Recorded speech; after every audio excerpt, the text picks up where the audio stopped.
Okay, so I've got all my stuff here today. I've got a nice pot that will work well on a kitchen counter, maybe in front of the window if you've got one. Some nice potting soil. We've got some tomato and veggie fertilizer here, which is perfect for herbs, especially this time of the year when they need a little something extra that maybe they're not getting from full sunny days.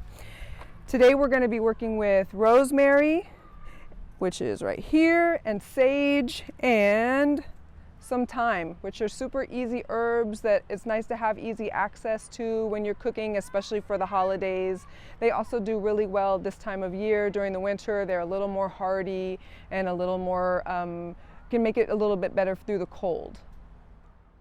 Okay, so I've got my keeper stoppers here, which I'll just use to cover the holes that are at the bottom of the pot.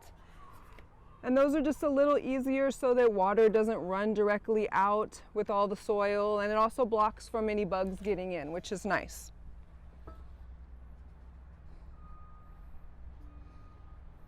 Now I'm going to fill it with soil. This is nice potting soil, organic, which is perfect for this situation. Okay, we're all set. Now it's time to put our plants in.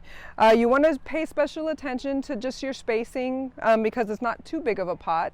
So you want to make sure that there's enough room for each plant to spread its roots and still be able to get nice and tall and not crowd each other. I'm going to start with the sage on the far end here. Just tuck it right in. Cover around the sides. Then I'll go next into my thyme. And all of these herbs we're working with today are perfect for the holidays. Help you season up your nice turkey and dressing, any other fun stuff you're making. Lastly, we'll add our rosemary.